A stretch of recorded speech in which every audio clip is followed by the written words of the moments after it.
Hello friends, नमस्ते। Next unit था हमारा जेनेटिक्स एंड इवोल्यूशन। इसका part 1 principles of inheritance and variations.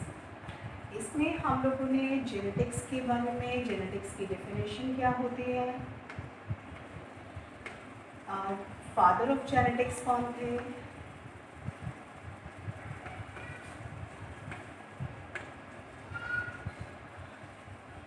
उनकी लाइफ हिस्ट्री,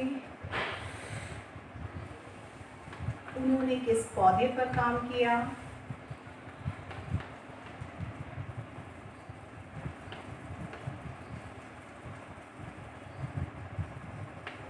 उनको उनके काम में जो सफलता मिली वो किन कारणों से मिली, और जो मटर के पौधे को उन्होंने यूज़ किया था उसके क्या प्लस पॉइंट्स थे जो वो अपने रिजल्ट्स इतने इजीली दे पाए। मैंडल के बारे में हम लोगों ने सब कुछ यहाँ डिटेल में टोटल डिस्कस कर लिया था। अब हम लोग बात करेंगे लॉज ऑफ मैंडल या लॉज ऑफ इनहेरिटेंस के बारे में। Laws of inheritance,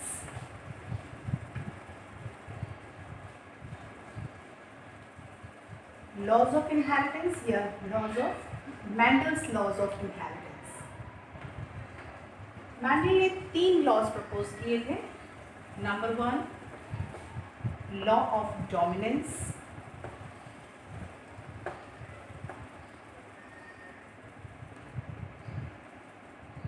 number 2, law of segregation.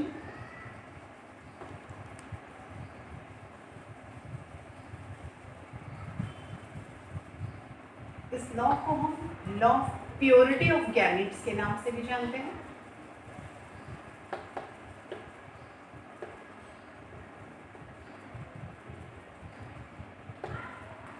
And number 3, law of independent assortment.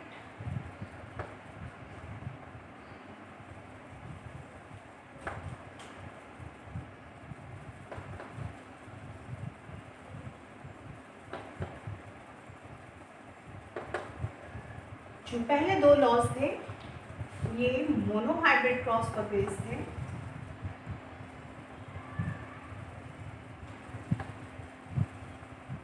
और सेकेंड लॉ, थर्ड लॉ जो था ये डायहाइब्रिड क्रॉस पर बेस्ड था।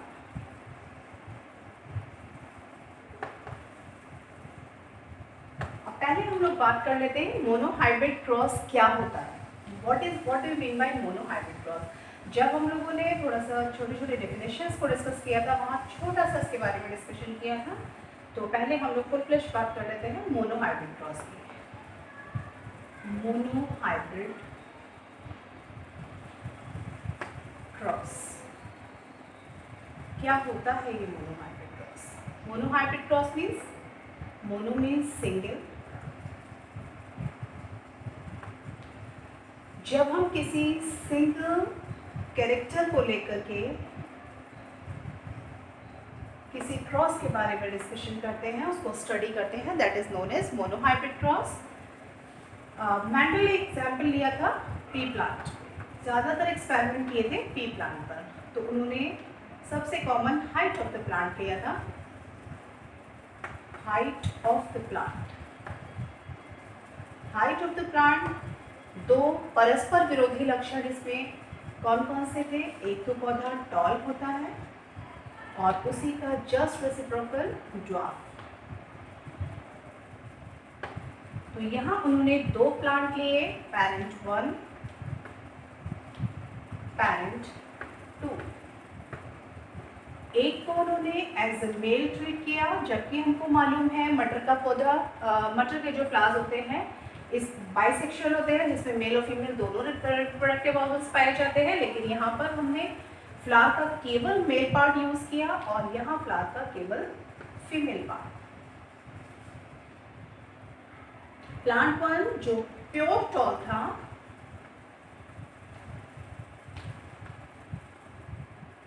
और प्लांट 2 जो प्योर ड्वार्फ था। इसके गैमेट्स, प्योर टॉल को हमने डिजिग्नेट किया कैपिटल टी से, और प्योर ड्वार्फ को हमने डिजिग्नेट किया स्मॉल टी से। जब इनके बीच में क्रॉस पॉलिनेशन कराया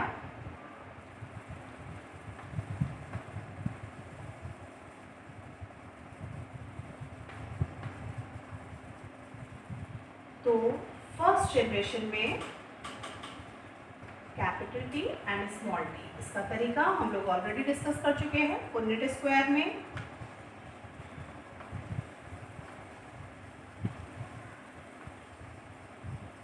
ये टॉलनेस का जीन थे, ये ड्वार्फनेस के जीन थे। ये डोमिनेंट थे, ये रिसेसिव थे। डोमिनेंट को हम कैपिटल लेटर से, रिसेसिव को हम लोग स्मॉल लेटर से इंडिकेट करते हैं। जब क्रॉसिंग कराया male and female, capital T, small T, small T.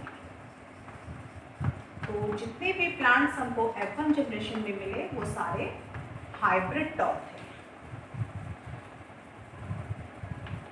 Hybrid toll.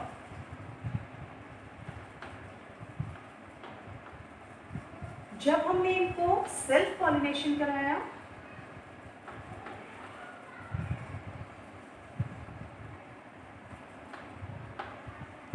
तो F2 जनरेशन में हमारे पास 3 तरीके के प्लांट्स मिले हमको, capital T, small T, capital T, small T and small T. कैसे? इसके लिए भी हम लोगों ने क्रॉस बना करके देख लिया।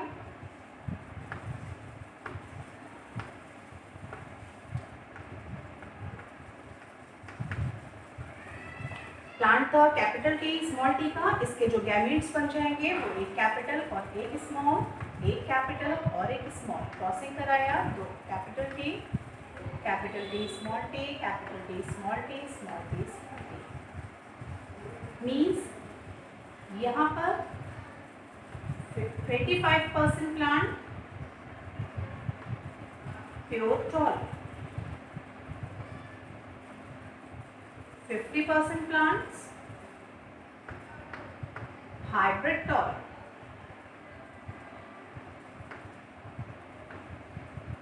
and 25% plants pure dwarf.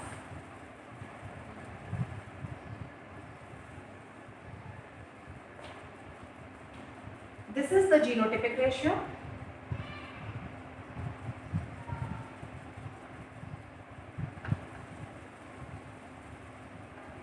One is to 2 is to 1, and phenotypic ratio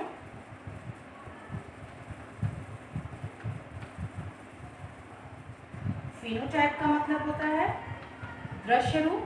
यहाँ 75% पौधे देखने में लंबे हैं और 25% पौधे देखने में बौने हैं। तो जो 75% है दैट इज 3 और जो बौने हैं दैट इज 1, 3:1। हम लोग बात कर रहे थे मोनोहाइब्रिड क्रॉस की। मोनोहाइब्रिड क्रॉस में जहाँ पर हम सिंगल ट्रेट को लेकर के, सिंगल कैरेक्टर को लेकर स्टडी करते हैं, यहाँ पे हमने केवल प्लांट की हाइट को लेकर के स्टडी किया। जब प्योर टॉल और प्योर ड्वार्फ प्लांट्स के बीच में क्रॉसिंग ओवर कराया तो F1 जनरेशन में हमको जितने भी प्लांट्स मिले वो सब हाइब्रिड टॉल थे। देखने में सारे पौधे लंबे थे लेकिन वो सब हाइब्रिड थे। जब इनको हमने सेल्फ पॉलिनेशन कराया तो जो जीनोटिपिक रेशियो थी वो हमारे पास 1:2:1 की आई और जो फिनोटिपिक रेशियो थी वो 3:1 की आई। मीन्स जब हम सिंगल कैरेक्टर को लेकर एक बार में स्टडी करते हैं that is known as monohybrid cross. अब इसी पर बेस्ड मेंडल के 2 लॉज। फर्स्ट लॉ था law of dominance. Law of dominance का मतलब जो डोमिनेट कर जाए। डोमिनेट करने का मतलब होता है हावी हो जाना। हावी होना, हावी होने का मतलब जब हम प्लांट 1 जिसमें कि टॉलनेस का कैरेक्टर है और जो प्लांट 2 है जिसमें कि ड्वार्फनेस का कैरेक्टर है। ड्वार्फनेस मीन्स बनाना। टॉलनेस को हमने कैपिटल टी से डेजिग्नेट किया और ड्वार्फनेस को हमने स्मॉल टी से डेजिग्नेट किया। F1 जनरेशन जब हमने इनका क्रॉसिंग ओवर कराया तो F1 पीढ़ी में आज हमको यहाँ पर ये जीनोटाइप दिखाई दे रहा है, लेकिन जिस टाइम पे मेंडल ने काम किया था उस टाइम तक वो न जीन्स के बारे में जानते थे, ना वो माइक्रोस्कोप्स के प्रॉपर बारे में जानते थे, ना कोई प्लांट के सेल्स की इलेक्ट्रॉन माइक्रोस्कोपिक स्टडीज़ उनके पास थी। तो उन्होंने देखा कि जितने भी प्लांट उनको मिले थे वो सब लंबे थे। नहीं पता वो प्योर थे, नहीं पता वो हाइब्रिड थे, लेकिन उनको ये पता था कि वो सारे पौधे कैसे थे, लंबे थे। जब ये पौधे यहाँ लंबे मिले, उन्होंने उनका, इसका मतलब ये जो बौनेपन का लक्षण था ये F1 जनरेशन में कहीं खो गया था। जो टॉलनेस का लक्षण था ये F1 जनरेशन में दिखाई दिया, लेकिन जो ड्वार्फनेस का लक्षण था, जो स्मॉल टी था, जबकि ये यहाँ प्रेजेंट है लेकिन इसने अपने आप को इंडिकेट नहीं किया। मीन्स यहाँ पर F1 जनरेशन में केवल एक ही लक्षण दिखाई दिया और दूसरा लक्षण कहीं छिप गया। मीन्स कैपिटल टी की प्रेजेंस में स्मॉल टी जो था वो सप्रेस हो गया, वो दब गया और वो अपने आप को शो नहीं कर पाया। इसलिए कैपिटल टी यहाँ पर एक डोमिनेंट कैरेक्टर हो गया और स्मॉल टी यहाँ पर एक रिसेसिव कैरेक्टर हो गया। लंबेपन का जो जीन है वो टॉलनेस का जीन है और जो स्मॉल टी है, बौनेपन का जो जीन है, वो एक रिसेसिव जीन है। फर्स्ट जब दो पौधों के बीच में क्रॉस पॉलिनेशन कराया जाता है तो F1 जनरेशन में जो लक्षण दिखाई देता है वो डोमिनेंट लक्षण होता है, वो प्रभावी गुण होता है, और जो लक्षण छिप जाता है उसको हम अप्रभावी गुण या फिर रिसेसिव कैरेक्टर कहते हैं। This is the law of dominance. लेकिन ये लॉ ऑफ डोमिनेंस हर जगह काम नहीं करता। कुछ एक जगह ऐसी भी हैं जहाँ पर ये लॉ ऑफ डोमिनेंस पूरी तरीके से सिद्ध नहीं हो पाता, इसलिए ये यूनिवर्सल लॉ नहीं माना गया। अब इसी को आगे कैरी ऑन करते हैं। जब F1 जनरेशन में जो प्लांट मिले थे, जितने भी टॉल प्लांट्स मिले थे, उनका सेल्फ पॉलिनेशन कराया गया तो F2 जनरेशन में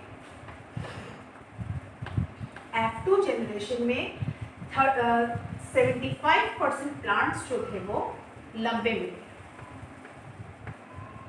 टॉल मिले थे, और 25% प्लांट्स जो थे वो ड्वार्फ मिले थे।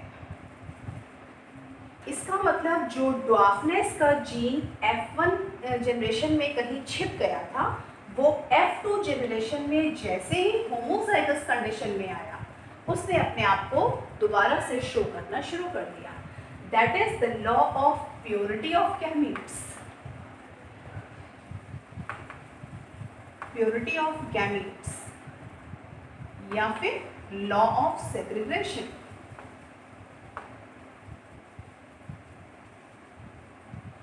Law of purity of gametes, या तो ये जो रिसेसिव जीन है ये प्योर फॉर्म में आ जाए तो अपने आप को शो करता है। जब ये कैपिटल टी होमोजाइगस कंडीशन में था, ये तो टॉल ही प्लांट्स देगा। जब ये हाइब्रिड फॉर्म में था, होमोजाइगस कंडीशन, हेटेरोजाइगस कंडीशन में था, तब भी इसने टॉल ही प्लांट दिए। लेकिन स्मॉल टी जैसे ही कैपिटल टी की प्रेजेंस के एब्सेंस में आया तो उसने अपने आप को दिखाना शुरू कर दिया, दोबारा से अपने आप को प्रेजेंट करना शुरू कर दिया। That is known as law of purity of gametes या फिर लॉ ऑफ सेग्रीगेशन। यहाँ पर गैमीट्स दोबारा से सेग्रीगेट हो गए। अपने होमोजाइगस कंडीशन में आते ही उसने ड्वार्फनेस को दोबारा से शो करना शुरू कर दिया, रिप्रेजेंट करना शुरू कर दिया, and this is known as the second law, that is the law of segregation. अब बात करते हैं जो मोनोहाइब्रिड क्रॉस होता है, इसकी जो जीनोटाइपिक रेशियो होती है वो हमेशा 1:2:1 होती है, और जो फिनोटाइपिक रेशियो होती है वो हमेशा 3:1 होती है। जीनोटाइपिक रेशियो का मतलब होता है जो जीन के बेस पर है। यहाँ पर जो जीन का बेस है उसके बेसिस पर जो रेशियो दिखाई दे रही है, दैट इज जीनोटाइपिक रेशियो। और फिनोटाइपिक रेशियो का मतलब होता है दृश्य रूप, जैसा हमको दिखाई दे रहा है कि 75% पौधे लंबे हैं और 25% पौधे बौने हैं। That is the phenotypic ratio, that is 3:1। इसकी जो F1 जनरेशन होती है उसका जीनोटाइपिक रेशियो हमेशा 4:0 होता है, और फिनोटाइपिक रेशियो भी हमेशा 4:0। क्यों? क्योंकि सारे ही प्लांट्स हाइब्रिड टॉल थे। अब बात करते हैं डायहाइब्रिड क्रॉस की, जिस पर बेस्ड है हमारा मैंडी का प्रपोज किया गया third law, that is law of independent assortment.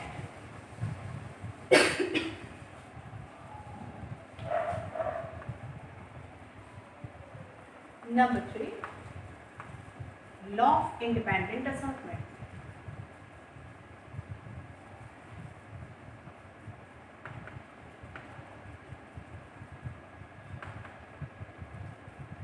ये होता है डाइहाइब्रिड क्रॉस पर बेस्ड।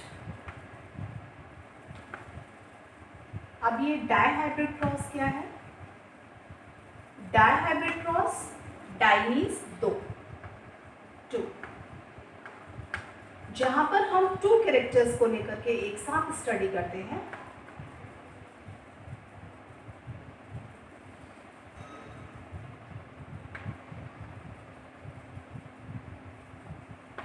उसको कहते हैं dihybrid cross.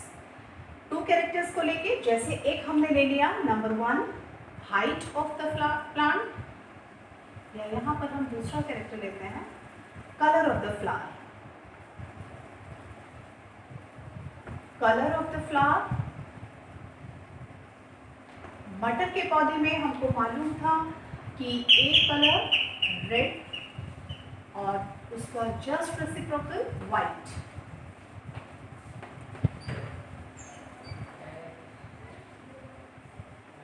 Color of the seed,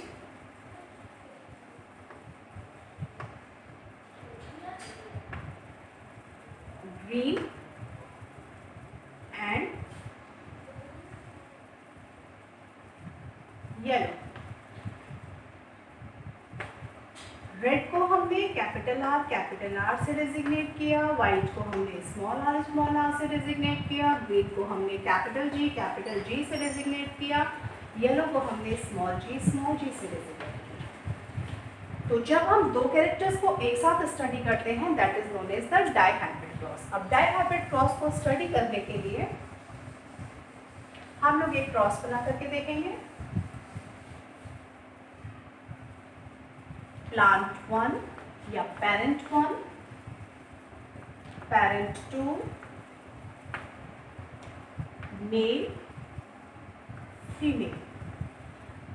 एक और चीज, कोई फर्क नहीं पड़ेगा कि हम इसको एज अ फीमेल ट्रीट करें या इसको एज अ फीमेल ट्रीट करें, हम इसका रेसिप्रोकल भी यूज कर सकते हैं। बस फर्क इस बात का है कि एक का हमको मेल पार्ट यूज करना है और दूसरे का फीमेल पार्ट, क्योंकि क्रॉसिंग ओवर कराना है।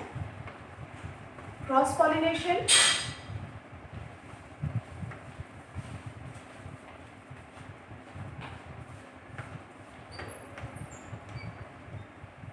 प्लांट 1 जो फ्लावर्स थे वो रेड थे और सीड जो था उसका वो ग्रीन था।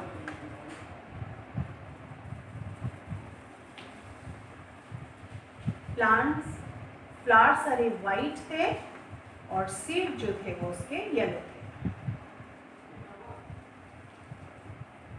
रेड कलर है तो कैपिटल आर, ग्रीन है तो कैपिटल वाई, व्हाइट है तो स्मॉल आर एंड येलो है तो स्मॉल वाई।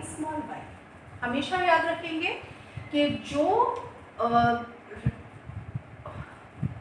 डोमिनेंट कैरेक्टर होता है उसको हमेशा हम कैपिटल लेटर से डिजिग्नेट करते हैं और जो रिसेसिव कैरेक्टर होता है उसको हम उसी के स्मॉल लेटर से डिजिग्नेट करते हैं। जब हमने क्रॉस पॉलिनेशन कराया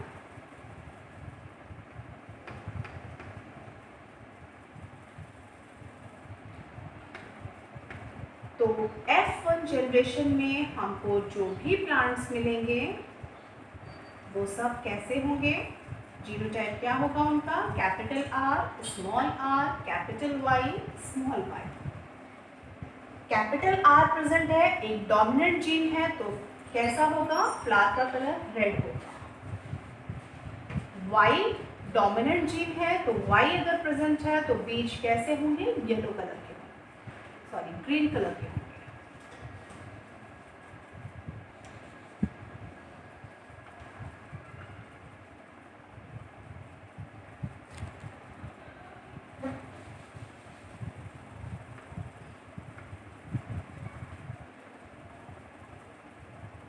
कैपिटल जी, स्मॉल जी।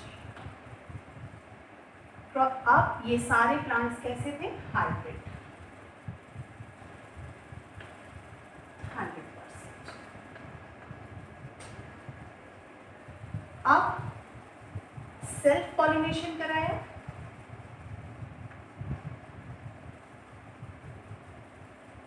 सेल्फ पॉलिनेशन कराने के लिए जो गैमीट्स बनेंगे वो कितने तरीके के बनेंगे?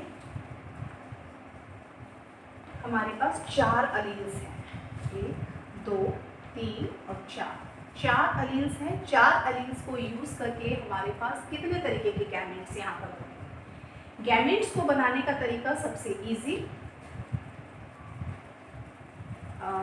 जो गैमीट्स थे हमारे पास, एक था कैपिटल आर, एक था स्मॉल आर। ठीक, अब ये कैपिटल आर की प्रोबेबिलिटी है, दूसरा गैमीट है हमारे पास स्मॉल आर, और दूसरा है स्मॉल जी, कैपिटल जी और स्मॉल जी।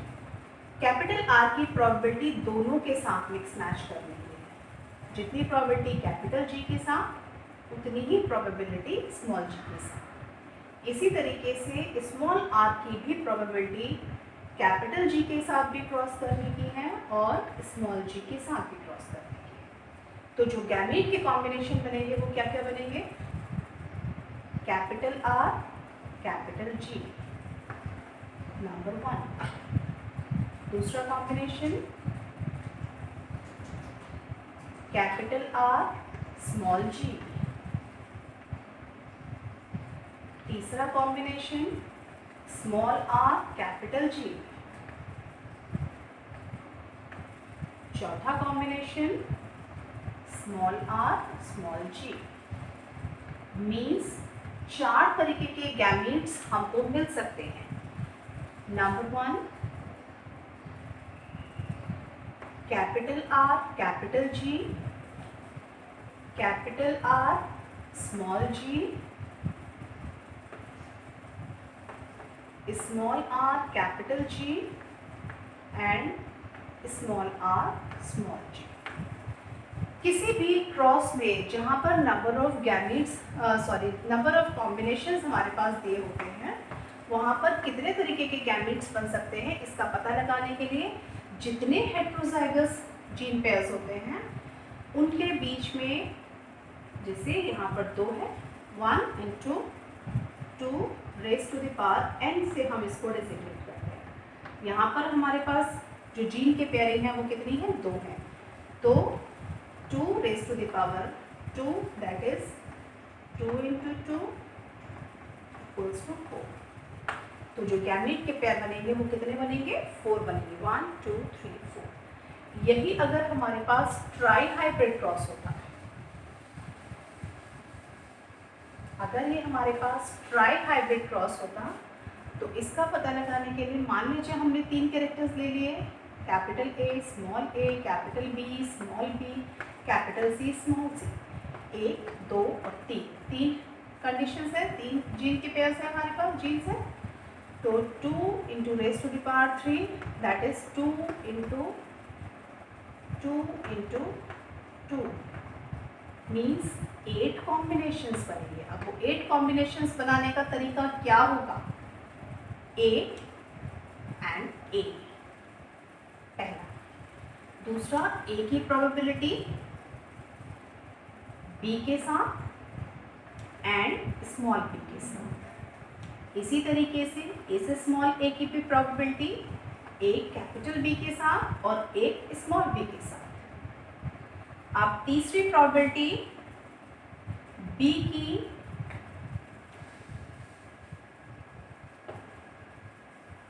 कैपिटल C के साथ और स्मॉल c के साथ।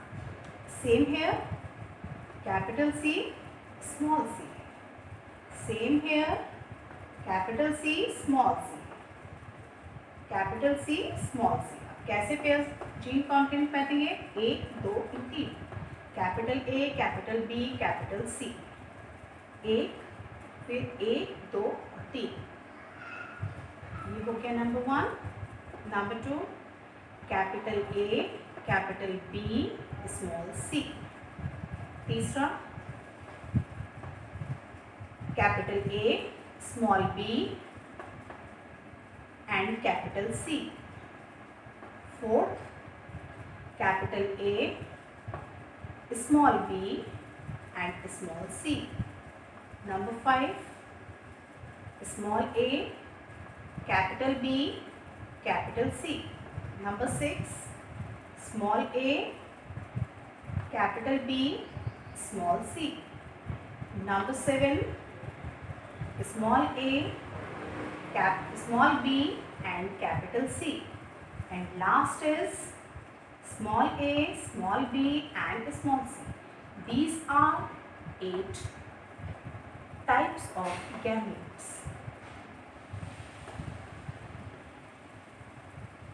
अगर किसी हम ट्राई हाइब्रिड क्रॉस की बात करते हैं तो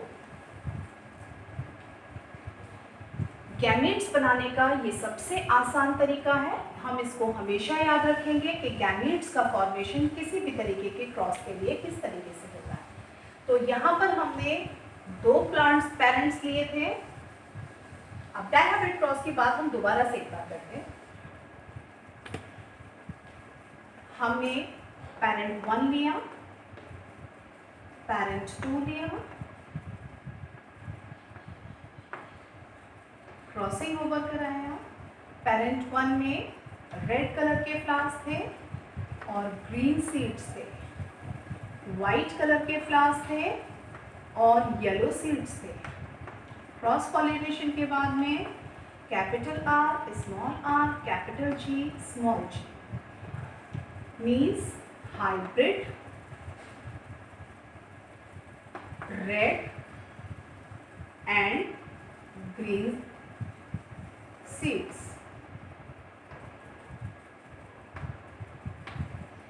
सेल्फ पॉलिनेशन कराया,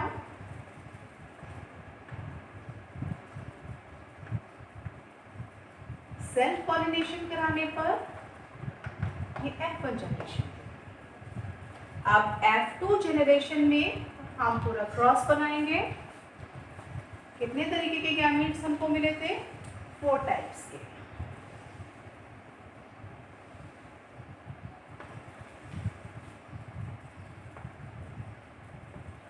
capital R, capital G, capital R, small G,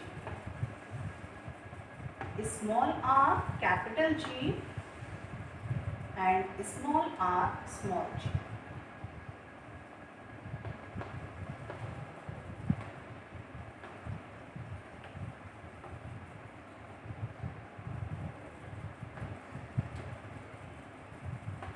ये हमारे पास गैमेट्स आ गए। अब इन गैमेट्स के कॉम्बिनेशंस हम लोग बनाएंगे। Capital R, capital R, capital G, capital G, capital R, capital R, capital G, small G, capital R, small R, capital G, capital G,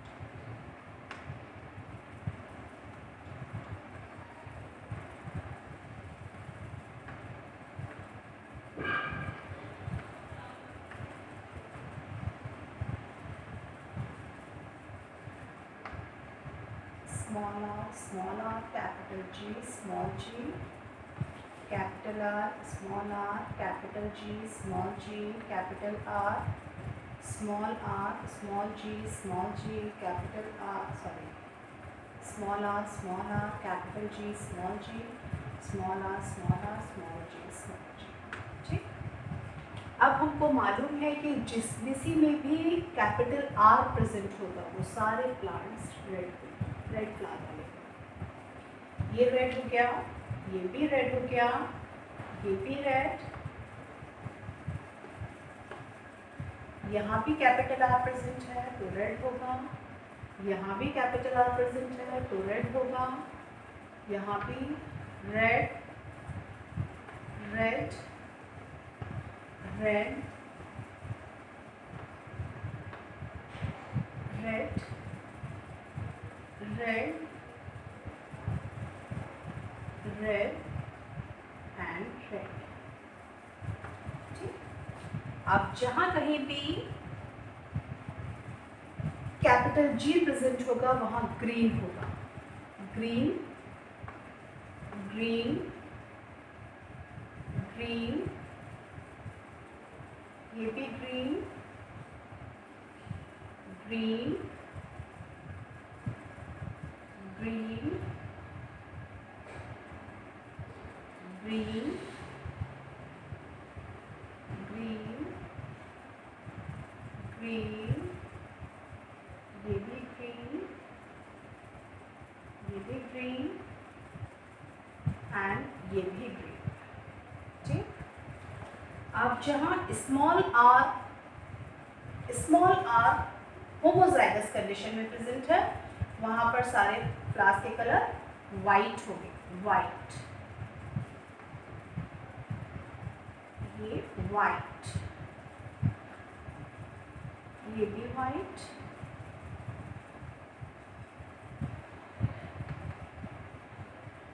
and ये भी वाइट।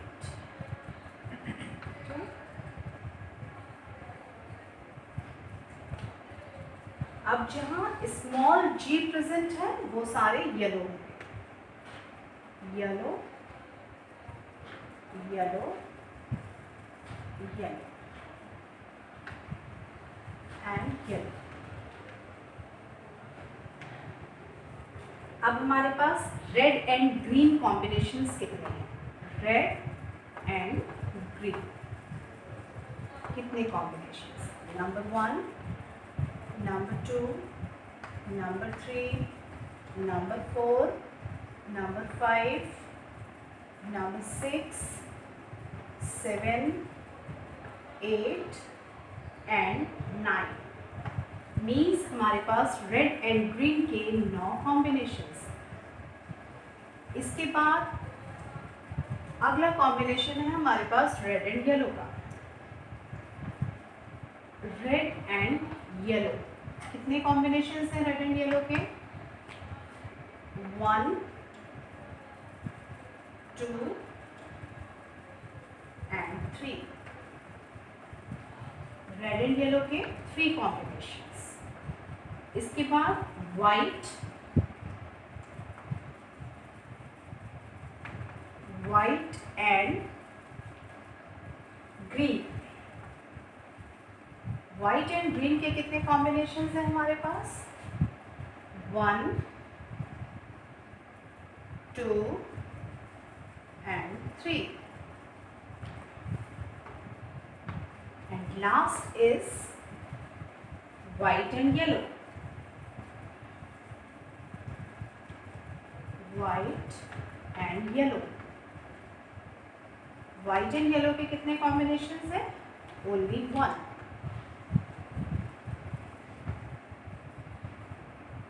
तो डाइहाइब्रिड क्रॉस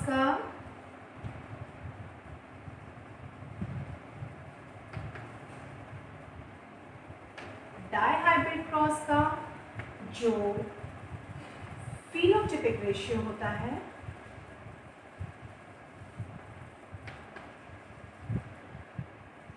वो हमेशा 9:3:1 होता है और जीनोटिपिक रेशियो हमेशा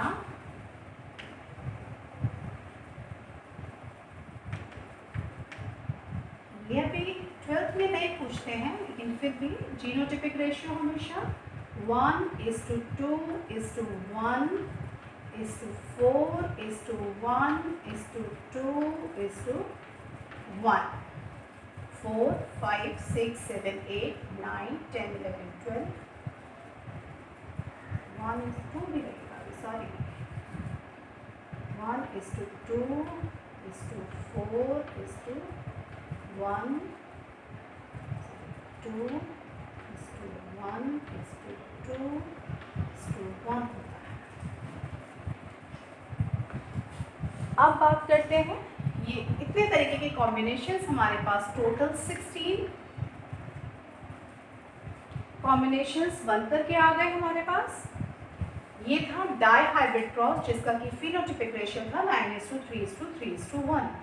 अब हम बात करते हैं मेंडल के थर्ड लॉ की, जो था law of independent assortment.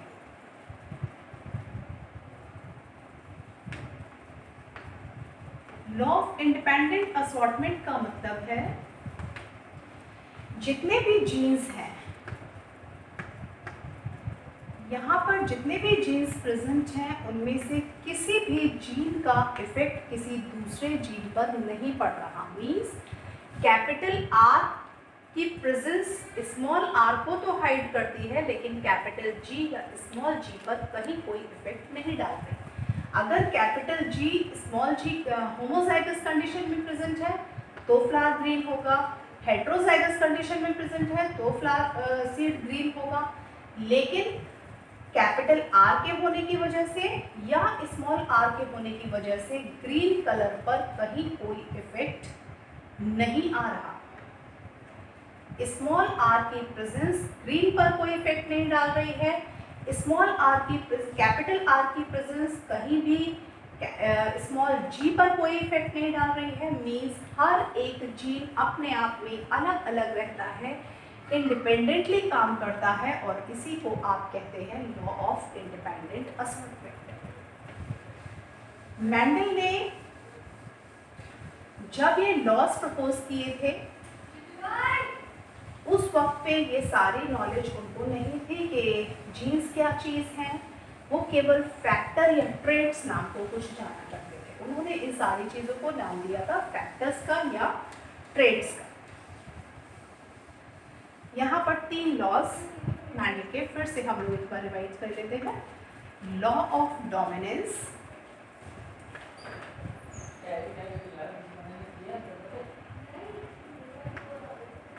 Law of segregation,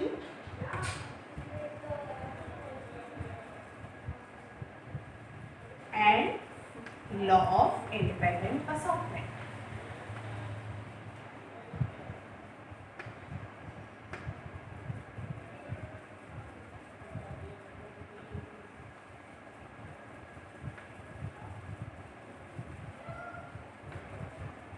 तीनों लॉज के बारे में हम लोग डिस्कस कर चुके।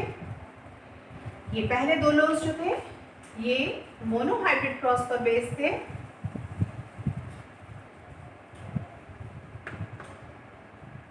और लास्ट लॉज हमारा डाइहाइब्रिड क्रॉस पर बेस है। अब डाइहाइब्रिड क्रॉस के बाद हम लोग बात कर लेते हैं ट्राइहाइब्रिड क्रॉस की। ट्राइहाइब्रिड क्रॉस का मतलब होता है जहां पर हम 3 कैरेक्टर्स को लेकर के चलते हैं, जहां पर हम एक साथ 3 कैरेक्टर्स को स्टडी करते हैं। पहला ले लिया हाइट ऑफ द फ्लावर, दूसरा ले लिया seed of the flower round है, और सीड कोट उसका yellow. Height of the flower dwarf है, जो सीड है वो रिंकल्ड है, और सीड कोट जो है वो ग्रीन है। क्रॉसिंग ओवर कराया F1 जनरेशन में capital T small t, capital R small r, capital Y small y। F2 generation में सेल्फ पॉलिनेशन के बाद F2 जनरेशन में इसके पहले गैमेट्स के पेयर बनाएंगे हम लोग। कैपिटल T एक बार दोबारा से टैली करेंगे, स्मॉल t कितने पेयर्स बनेंगे गैमेट्स के 2 raised to the power 1, 2 and 3। 2 raised to the power 3 that is equals to 2 into 2 into 2, 2 4 4 to the 8।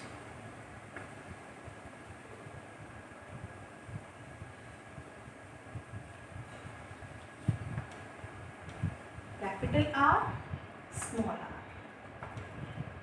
Capital R small r, capital Y small y, capital Y small y, capital Y small y, capital Y small y। Pairs बनाएंगे T R Y, T R small y, capital T small r capital Y, capital T small r small y, small t capital R capital Y, small T capital R small Y, small T small R capital Y, small T small R small Y. ये 8 combinations 1 2 3 4 5 6 7 and 8। इस तरीके से ये 8 combinations जो फिर से हम Punnett square बनाएंगे और इनका जो रेशियो होता है वो 9 27 is to 9 is to 9 is to 3 is to 3 is to 1 है। ये ट्राई हाइब्रिड क्रॉस का रेशियो। अभी तक हम लोगों ने बात की मेंडेलियन लॉस के अकॉर्डिंग जितनी भी चीज़ें चल रही थी, जो बात मेंडल ने कही, जो बात मेंडल ने मानी, उसके अकॉर्डिंग जो कुछ भी चल रहा था हमने उसके बारे में बात की। अब हम लोग नेक्स्ट जो टॉपिक डिस्कस करेंगे वो होगा मेंडल की जो लॉस थे उससे विपरीत भी कुछ हो सकता है, उससे अलग भी कुछ हो सकता है। तो मेंडल के लॉ के अगेंस्ट क्या था उसका डिस्कशन।